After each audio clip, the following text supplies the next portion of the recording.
আমরা জানি সকলেই যে বাংলাদেশে কোটা সংস্কার আন্দোলন নিয়ে ব্যাপক পরিমাণ প্রভাব পড়েছে এবং এই কোটা সংস্কার আন্দোলন কবে কোথা থেকে শুরু হয়েছিল এবং কোথা থেকে জন্ম হয়েছিল এই ভিডিওতে কিন্তু সম্পূর্ণ বিস্তারিত দিয়ে দেবো।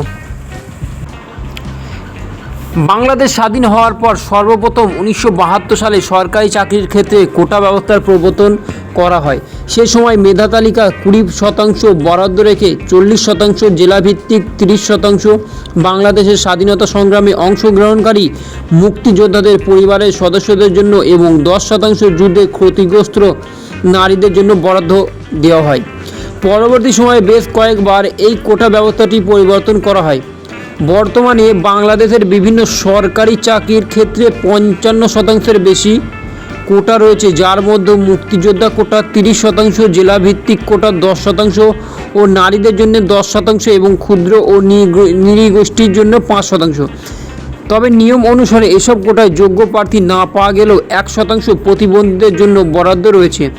ফলস্বরূপ মাত্র 44% পরীক্ষার্থী মেধার ভিত্তিতে অবস্থান নিশ্চিত করতে সক্ষম হতো, যার ফলে সাধারণ শিক্ষার্থীদের একটি বড় অংশের মধ্যে অসন্তোষ সৃষ্টি হয়, কারণ তারা যে কোনো পরীক্ষায় কোটার অধীনে থাকা প্রার্থীদের চেয়েও বেশি নম্বর পেয়েও বঞ্চিত হচ্ছেন। প্রথম আলোতে প্রকাশিত তথ্যমিত্রে নিবন্ধিত মুক্তিযোদ্ধার সংখ্যায় 2.5 লাখ অর্থাৎ 1000 মানুষের মধ্যে মুক্তিযোদ্ধার সংখ্যা প্রায় 1.2 জন বা 1.5 জন, যা সমগ্র জনসংখ্যার 0.12 থেকে 0.15%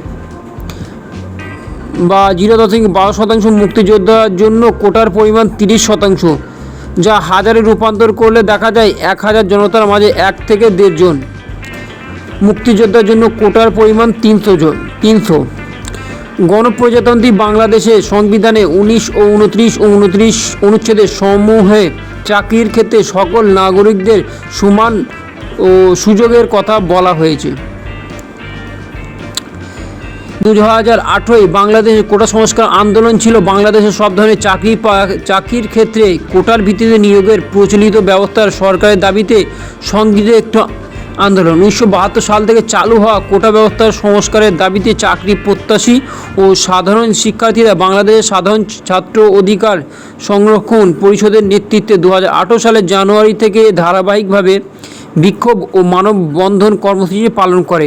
লাগাতার আন্দোলনে সাধারণ শিক্ষার্থীদের অংশগ্রহণের ফলে প্রথম ও দ্বিতীয় শ্রেণীর সরকারি চাকরিতে 46 বছর ধরে চলা কোটা ব্যবস্থা বাতিল করে ঘোষণা করে সরকার। পরবর্তীতে 2024 সালের জুন মাসে বাংলাদেশ হাইকোর্ট বাতিলকৃত কোটা পুনরায় বহাল করে, যার ফলে পুনরায় আন্দোলন ছড়িয়ে পড়ে। আন্দোলনের দাবিগুলো কী ছিল?